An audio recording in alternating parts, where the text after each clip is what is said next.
The CBS Radio Mystery Theater presents...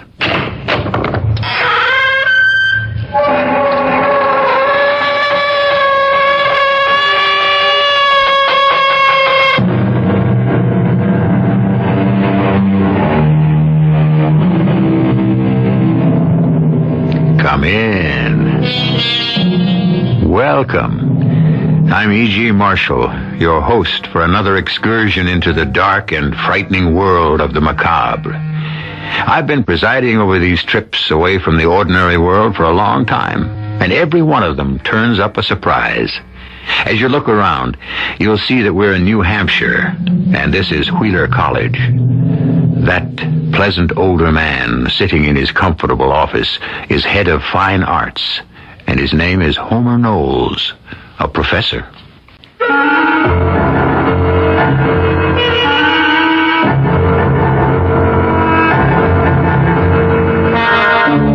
Our mystery drama, The Figure in the Moonlight, was written especially for the Mystery Theater by Roy Windsor and stars Patricia Elliott and Paul Hecht.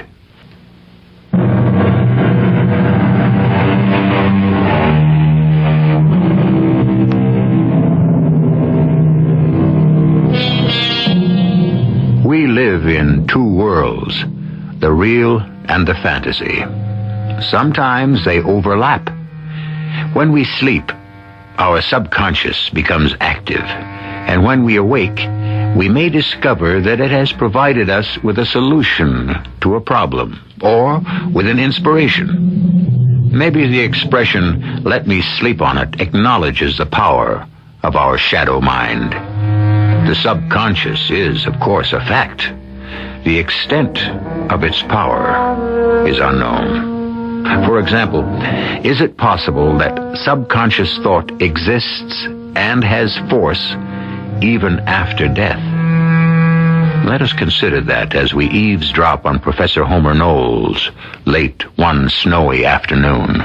Come in, Ted, come in. Huh. Am I late? Oh, no. It's nothing important. Good. Ben and I became so absorbed in what he calls the importance of continuity. Ben... Oh, Ben Ware, of course. Yes, one of the best graduate students we've ever had, Homer. Oh, yes, exceptional. Oh, what's this mundane subject you wanted to discuss? A bequest to the college. Ah, I like that. Who's bestowed what on us? Mrs. Albert Pope? Pope. Don't think I know her. Oh, it's unlikely that you would. She died a few weeks ago and has left whatever art she owned to the college. Don't get your hopes up. She was a poor, simple woman. Oh, a thoughtful gesture all the same, Homer. Unusual. You knew her, of course. Yes, slightly. The college has paid her a pension for years. Her husband was superintendent of our fine arts building for a long time. And you arranged it so her husband's pension would go to her. That's like you. Oh, it's the only decent thing to do. Of course. Sure it was. Your irony is transparent. So is your sentimentality. Now, all of us know it, Homer. And we respect you for it. And the bequest? Would you pick it up for us, Ted? Oh, yeah, of course. Thank you. Look it over and evaluate it. There won't be many pieces. Photographs, prints, a watercolor or two. Nothing of value, probably. Except to her. I appreciate this, Ted. I'm glad to do it.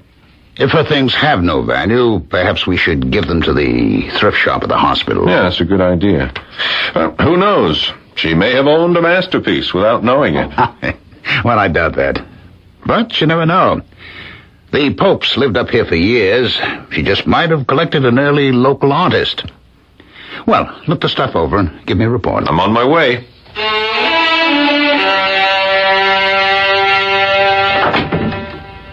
Is that you, Ted? Hi, darling. Here, give me a hand. Oh, now what have you dragged home? The soul of Mrs. Albert Pope. Give it to me in English, Professor. No, I mean it. Here, take this old photo album. All right. Yeah, this big portfolio is heavy. Where did you get all this junk? Homer had me pick it up from Mrs. Pope, the late Mrs. Pope. She gave all this stuff to the college. I gave it a quick glance. Find anything? You know my dream. It won't come true this time, Diane. No, there's no treasure here. But there is one thing that's interesting. Here, let me hang up my coat and I'll show you. But Ben's expected any minute. It's almost 7. Oh, it is? Oh, I didn't realize it was so late. Oh, this will only take a second, Di. Now, come on. I want you to see this and take a look.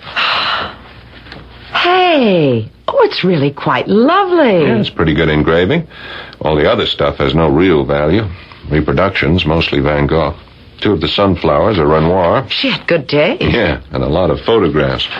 Ben might like them. He collects pictures of old New Hampshire houses. Then he ought to have this engraving. Hey, that's an idea. Well, what do you think of it? I like it. That's a fine Victorian house and grounds. Whose house is it, do you know? No idea. Yeah, it is a pretty good engraving. Clean lines, flagstone path leading up to a wide front porch, 3 floors. Nicely framed by firs. Look, the house plantings are very well done. But? No, you know as well as I do, Di. It really needs a figure in the foreground to give the picture a focal point. As it is, it's just an engraving of a house. A beautiful house. Yeah, but the engraving is only architectural, like a plan. Has no meaning. It's just a house. Who's the artist? I don't know. It's unsigned. Yeah. With a figure in the foreground, the engraving would come alive. Well, Ben will still like it. Well, there's no reason he shouldn't have it. Or some of the old photographs. He's a bug on the past. What he doesn't want, I'll take over to the hospital thrift shop. They can sell them. It must be Ben. I'll wash up and be right back, Di. You play host. Hi. Hey, come in. Why, you look pretty, Diane. Flattery earns you a cocktail. And thank you. Where did you get your manners? Most art students are reclusive. Well, I'm absorbed by art, but I can also see beauty around me. Oh, you're too much. Ted will be right out. He came home just a few minutes ago. Hey, look. Oh, what's all that? The aesthetic side of the late Mrs. Pope. Look it over and take what you want. I have to check on dinner. Oh, here's Ted. Hello, Ben. What can I fix for you? The usual? Yeah, please. Well, why don't you sit down in front of the fire? Who is Mrs. Pope? I'll tell you all about her in a minute. Not that I know much more than you do. Here you are. White and as cold as a ski lift. Half an hour and we eat. Here you are, darling. Thank you. A toast. Right on. Here's to us. Who's like us? Damn few. I'd love it. Where did you pick that up, Ben? When I was in college in Chicago years ago. Oh, yeah, I keep forgetting that you're from the Midwest. Why did you abandon Chicago with its arts institute and the universities with their, excellent fine arts departments and come to this little cottage? I love New Hampshire. And then there's Professor Knowles and Ted. They know everything. Hardly, Ben. Oh, more than I'll ever know. You really like the climate? Yeah, I really do. Real winter. Unspoiled forests, clean air, remoteness, the snow. All of it keeps your perspective straight. Maybe yours. Mine freezes up. Give him the pictures, Ted. Ah, yes. The Mrs. Albert Pope collection. She left that meager pile to the college, and, there's one picture you might admire. No. Stay where you are. It's quite a good engraving of some old mansion. You collect pictures of old homes, don't you, Ben? Yeah, I like them. They give me a sense of, continuity? Yeah, and stability. Yeah, here we are. Oh, wow, it's beautiful. That's a beautiful house. Yep, that's a pretty good engraving. All it lacks is a figure in the foreground to give it a focal point. No, there is a figure in the foreground. No, wrong. Oh, there is, really. Take a look. Oh, but both Diane and I Let me see. There. You see? Next to the path. The figure of a man on his hands and knees crawling towards the house. But I swear. I swear, too. When you showed me the engraving, Ted, there was no figure. Well, maybe you just glanced at it. No. We looked at it under the light. There was nothing in the foreground. Well, there is now. A man furtively crawling across the lawn toward the porch.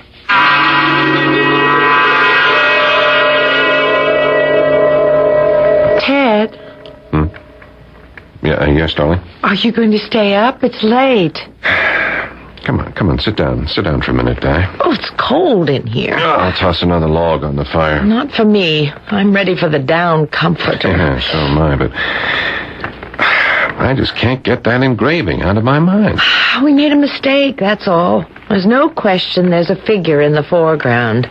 But there wasn't. Well, I didn't think so either. But there is. Well, I studied the thing.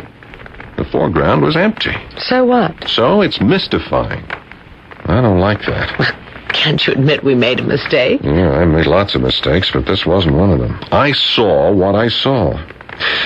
Now, let's take another look at it. Ben looked at us as if we were a little mental. Yeah, well, I don't blame him. Now, come over by me, Di. An eye check, right? Right. It's gone. Come on. The figure of the man crawling toward the house. It's gone. Now, you tell me. It wasn't there when we first looked at the engraving, and then it was there when you showed it to Ben Ware, and now nothing. Well, you agree I haven't gone mental. Well, if you have, so have I. How in the world do you explain it, Ted? Oh, I can't. Is there some kind of drawing technique? No, Di. It's a plain, straightforward engraving. Well, Homer might know. Well, call him up and let's take the picture over to him. Oh, it's pretty late. Only 10:30. You want to sit here and brood over the thing until you freeze to death? Oh, I feel ridiculous. I'll call him. He's only half a block away and he stays up late. I don't know. This simply makes no sense.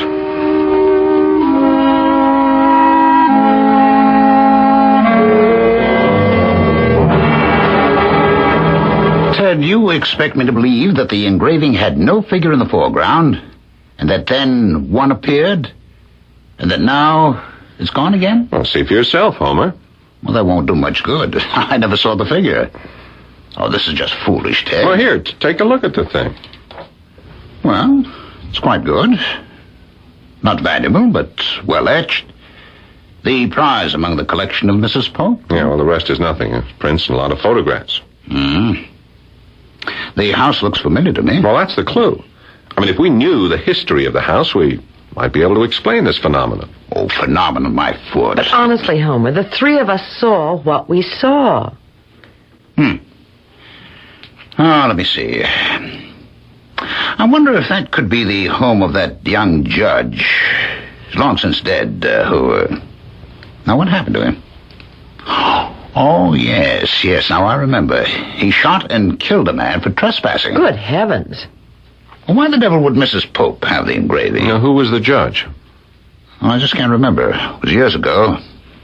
Maybe as many as 25. Did you say he killed a man? Well, can you remember who? It might have made news. Oh, not as much as you might think, Ted.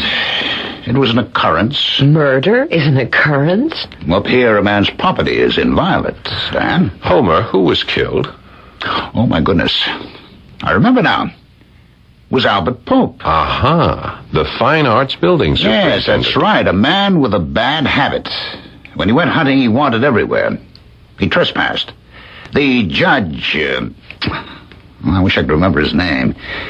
Well, he warned Albert once, and the next time fined him and jailed him for a week. And the third time, the judge shot and killed him. Yes, that's right. Incredible. And the judge lived happily ever after.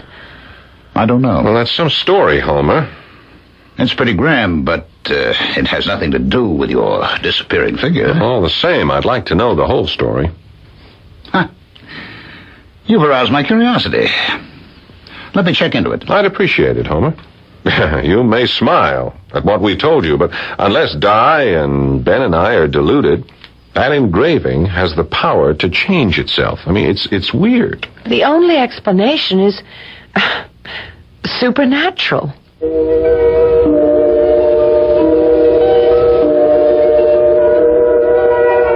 As eminent a philosopher as Santayana wrote, there is nothing impossible in the existence of the supernatural.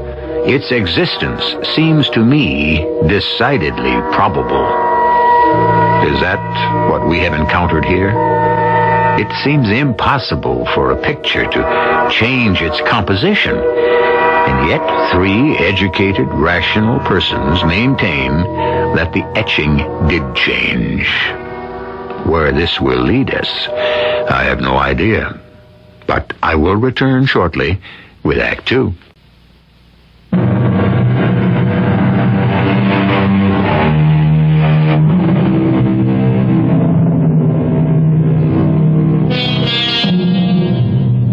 We've gotten ourselves into a byway in the strange world of the macabre. And it has led us to a small college town in New Hampshire and to an etching of an old mansion that seems to have the power to change its composition. There's no rational explanation for it.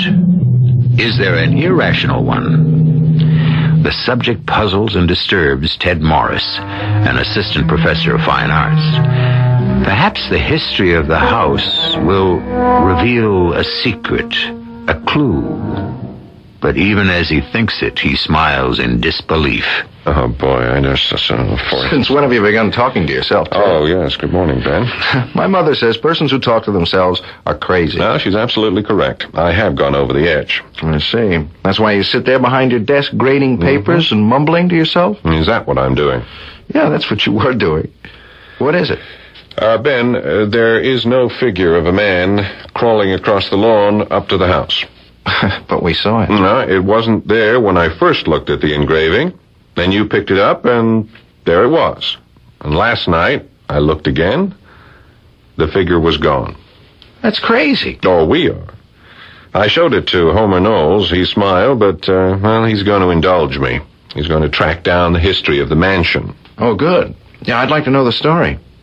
Yeah, any idea where the mansion is located? No. But Homer did recall that it belonged to some judge, a despotic kind of guy. Oh. Now, it seems this Albert Pope was an inveterate trespasser. Finally, the judge blasted him. End of Albert. End of our building superintendent. No charge brought against the judge. Wow. Jungle justice. Yeah.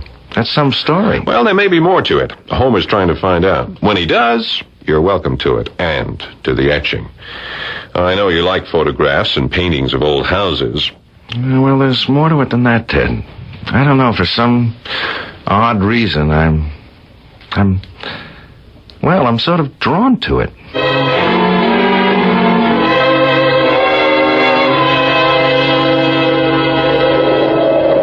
Homer, what a pleasant surprise. I haven't dropped in at a bad time, have I, Diane? Come in, Homer. I'm just starting a fire. Let me take your coat. Thank you, my dear. And the package? No. I want to show you something. It's that darn engraving. Had any luck about the history of the house? I'll come to that. But, take a look at the thing. I can't believe it. Well.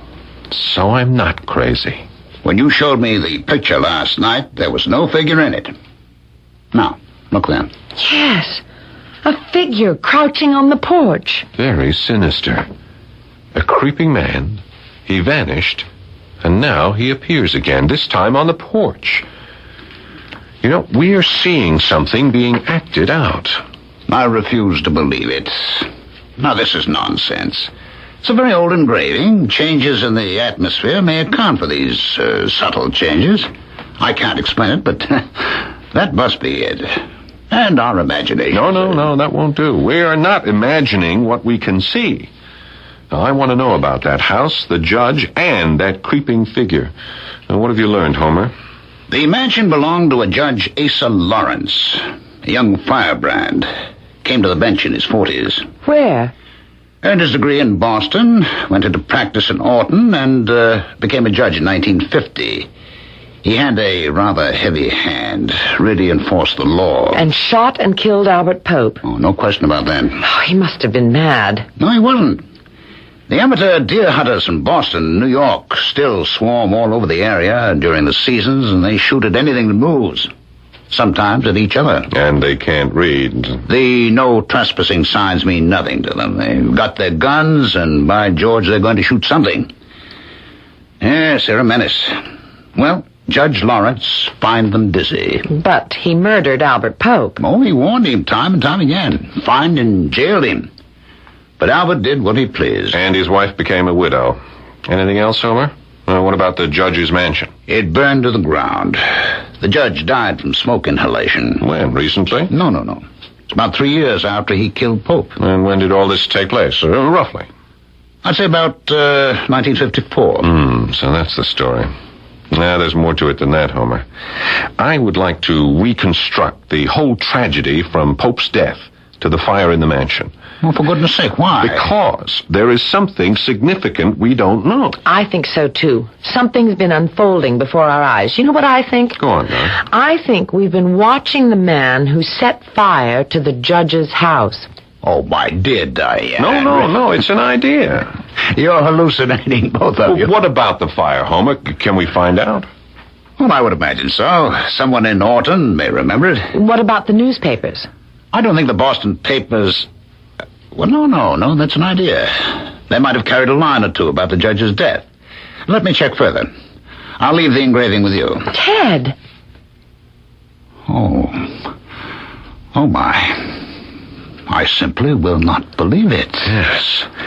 The figure on the porch has disappeared. But look there. Do you see it? One of the front room windows is now open.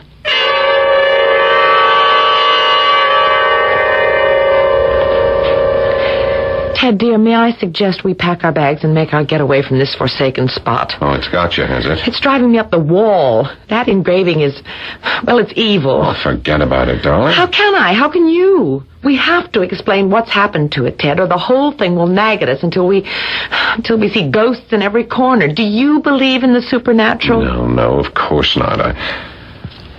I don't think I do. Who can explain everything? It's beyond me. It means something. Something bad.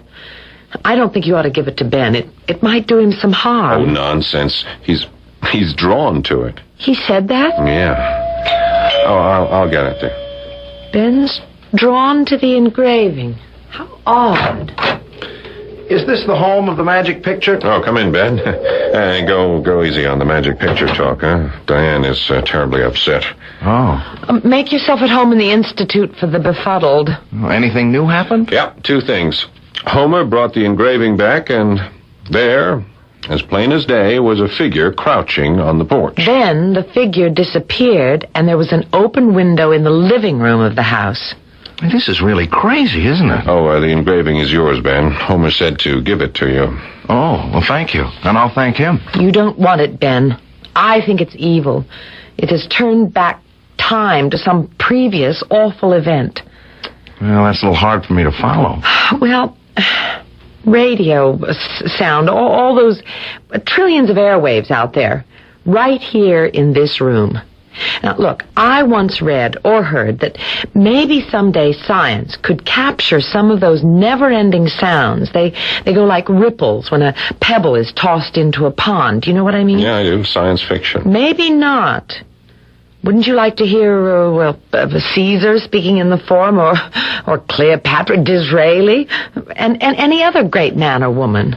Yes, but airwaves are fact. I mean, what's that got to do with the changing engraving? Well, could it be possible that here's the engraving of the house, and it's lovely and all that, and then something comes along to defile it, and it's somehow recorded? Well, that assumes that the house is a living thing. Well, isn't it? A house has its own character. Now, this is too far-fetched for me, Diane. Look, do you believe in the supernatural? I've already asked Ted. Well, yes. I can't define what I mean by it, but insights come to me that I can't explain. Like, coming up here for graduate study, something compelled me to. There was some kind of intervention in me that led me here. That's all I'm saying, Ben. That's it. There must have been some kind of intervention with the house, and it's recreating what it was. It has a mystery to reveal, or a tragedy to show us. I swear it. So it's like a soap opera, huh? Tune in tomorrow to find out what happens next? Yeah, except that they never end, do they? This will end. We watch the picture. You watch it, Ben, if you really want to take it home, until the engraving has retold its story. May I see the engraving? Sure, it's over there on the table. That entire bequest from Mrs. Pope may have been worthless, but... Well, this engraving of hers... Now what? Well, Di must be right. The engraving's changed again. What? The figure has emerged from the house and is halfway down the path. He's got a bundle in his arms. No, look more closely, both of you. That is no bundle. The man is carrying A small child. Yes? Yes, who is it? Ben Ware, Professor. I noticed your light, and Oh, it's probably all right, Ben. I'm pleased to see you. It's pleasant when students drop in. Makes me think I'm still part of the living scene. Oh, you're more than that, Professor. You're a living legend. Oh, dear, I hope not. Come, sit down. Ah, you have the engraving. Yes, Ted said I could have it. Yes, of course. Perplexing, isn't it? There's been another change in the engraving. There's a man leaving the house and carrying a small child in his arms. The devil, you say. Now, what in the world can that mean? Well, we don't know, but Ted said you were going to check the newspapers. Yes, so I am. A former student of ours is assistant editor of Boston newspaper. He'll check his morgue in the morning, but, oddly enough, he remembered something about Judge Lawrence. The house in the engraving burned down. Do you know that? Yes, sir. I'm more interested in what happened earlier, at the time that Albert Pope was murdered. Well, I do know a little about that, Ben. After Albert was shot and killed, his brother Steve arrived with murder in his eyes. Even before the funeral, the brother was threatening to kill Judge Lawrence. But he didn't. No. The judge died in the fire, and that was 3 years later.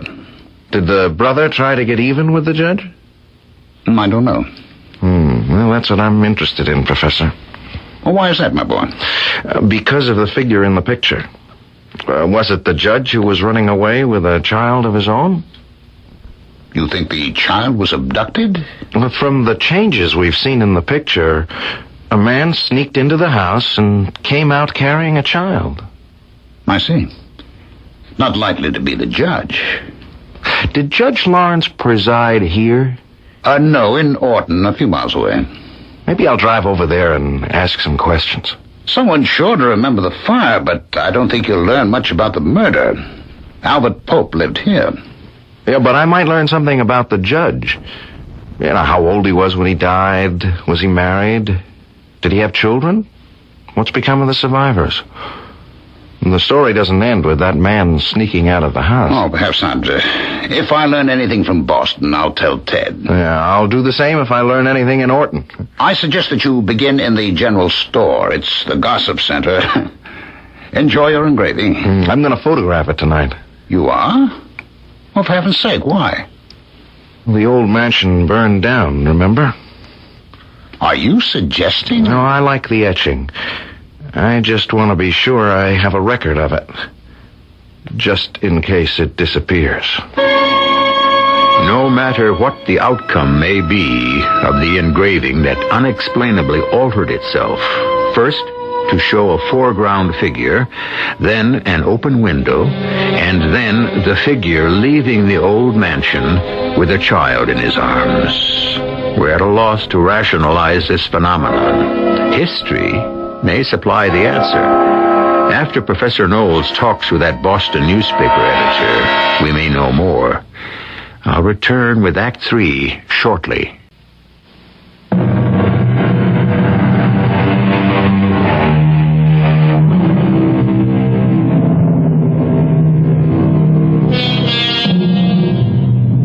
You've heard of the poltergeist. That word is German for noise and ghost.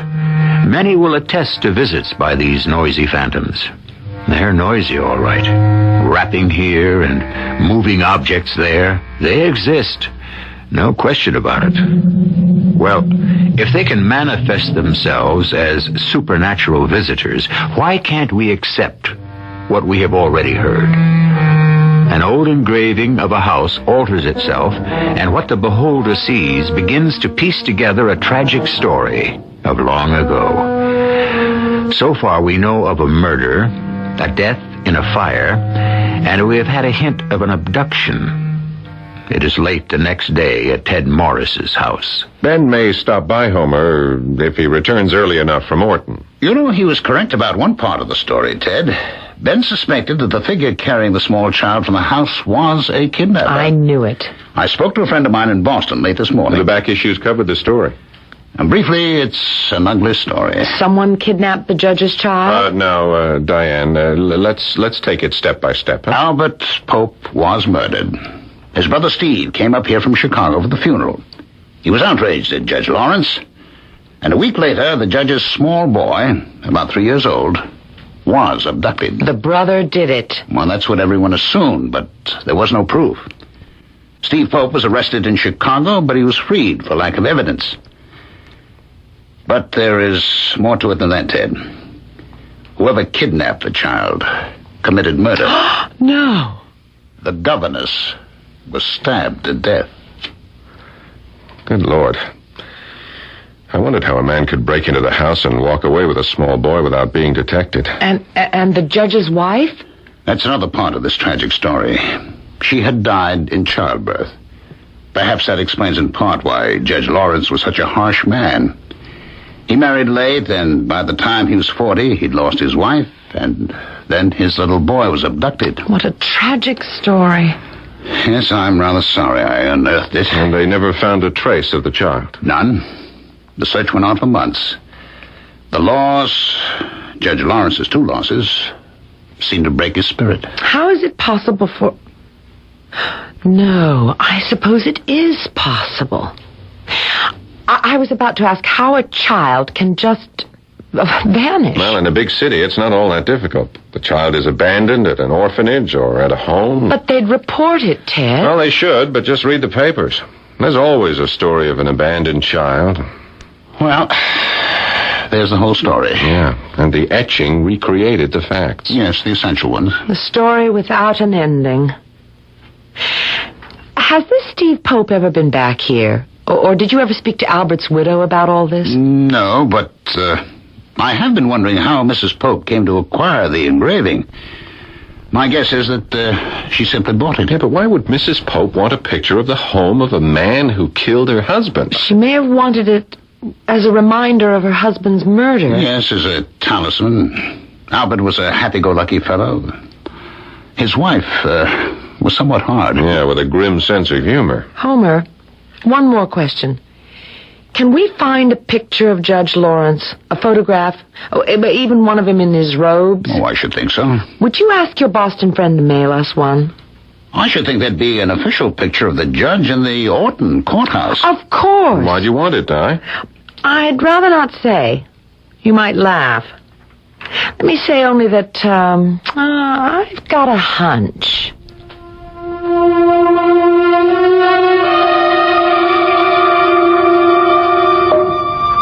I really must thank Professor Knowles. He's gone to a lot of trouble about the story behind the engraving. Well, it's been diverting, Ben. Not that anyone will believe it. Well, some old codgers in Orton confirm it, Ted. The story, I mean. I meant the engraving that kept on changing its composition. Oh, no. There's no explanation for that. Something activated it. Yeah, and still is, Diane. The thing's changed again. Now what?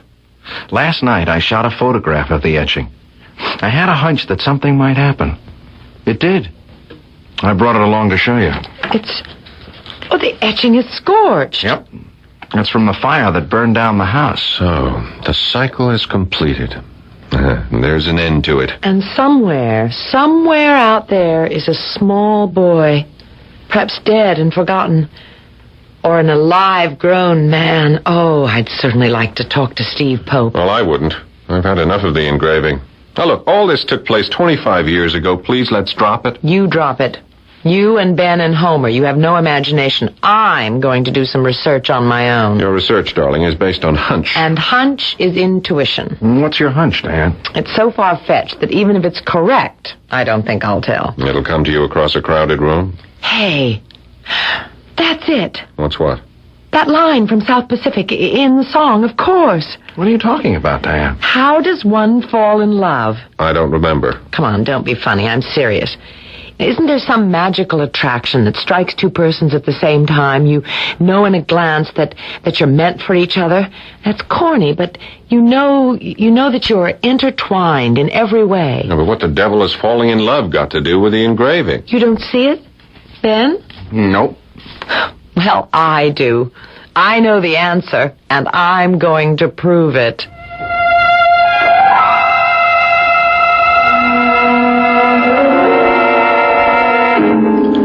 Diane. Why won't you tell me? Because if I'm wrong, I'd look like a fool, and I don't want to cause embarrassment. Would you give me a hint? I'd rather not, Ted. You'll just have to wait until tomorrow. Well, have you some wild theory about Steve Pope? No, that's not it. If the police couldn't convict him, I sure can't.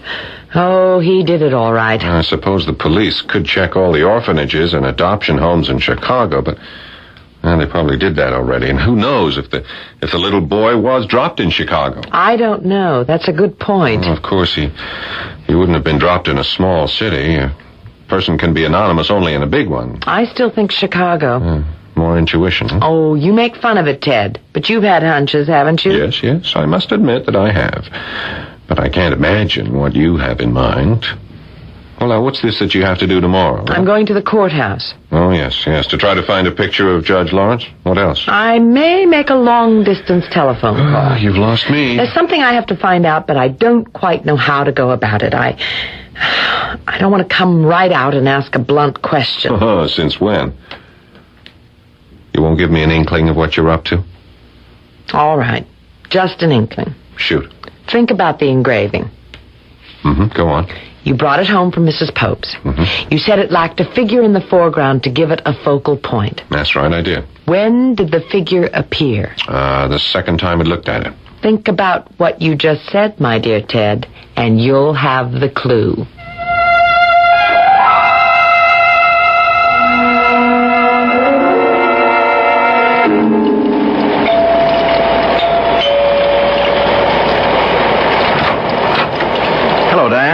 Ben, come in. Oh, what a grisly day. Oh, I love it. You have to be crazy, but thanks for coming to my rescue.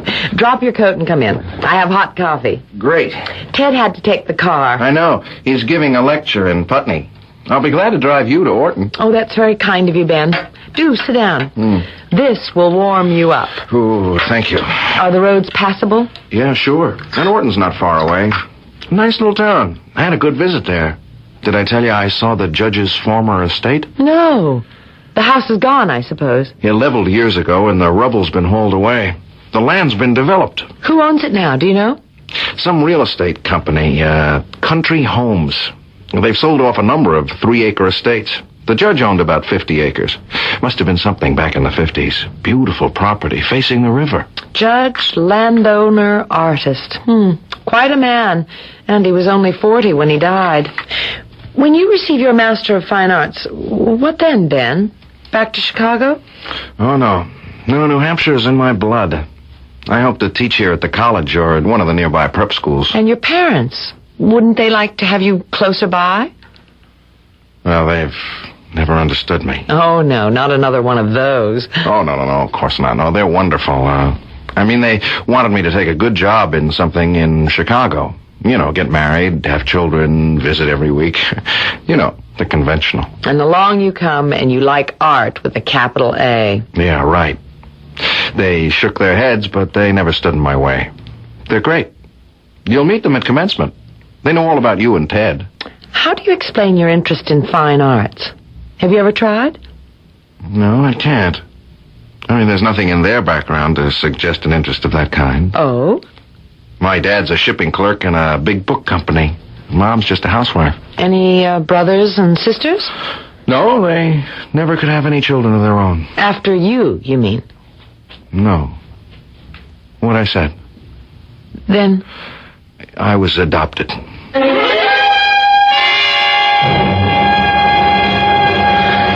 Oh, wow, what a drive. How did the lecture go? Beautifully.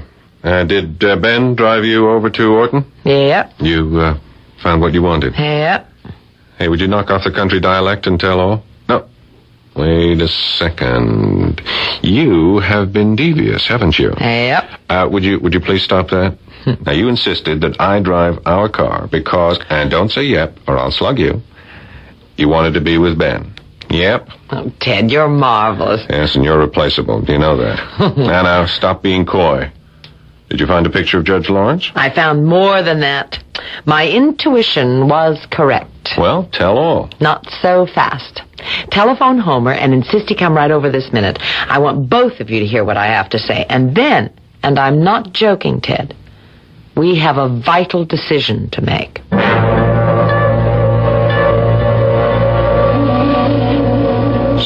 that's the tragic Judge Asa Lawrence. Handsome man.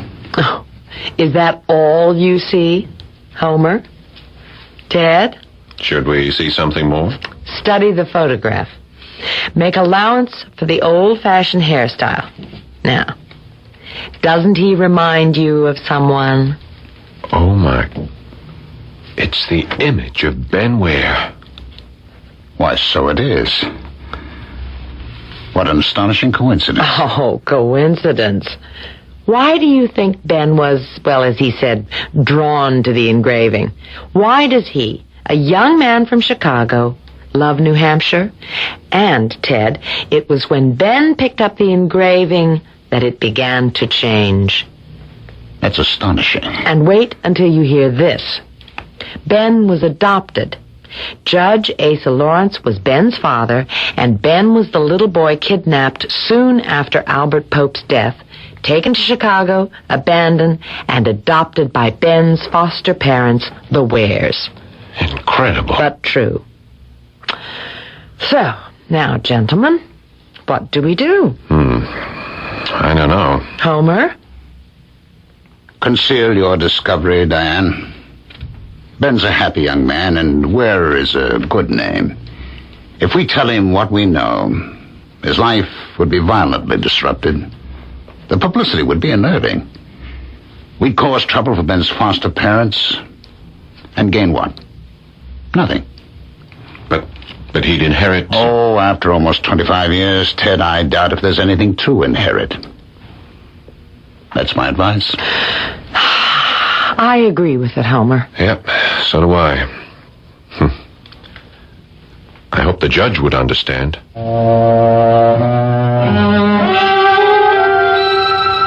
So, once again, we complete an odd tale with an ending you may wish to challenge.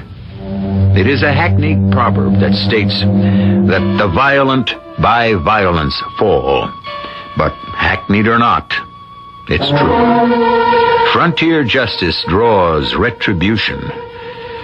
That is the tragic moral to be drawn from what we have heard. I'll return shortly.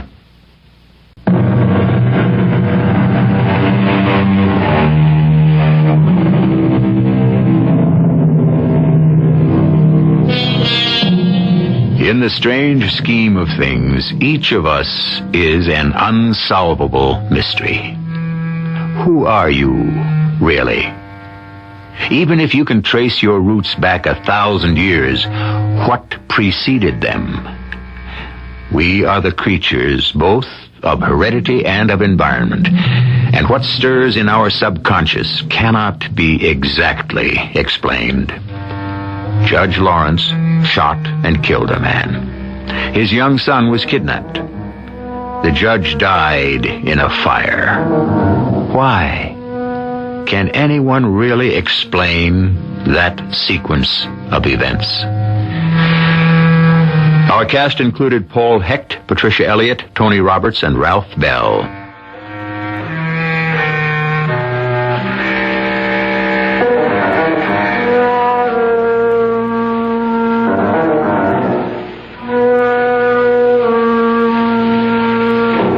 E.G. Marshall inviting you to return to our Mystery Theater for another adventure in the macabre. Until next time, pleasant dreams.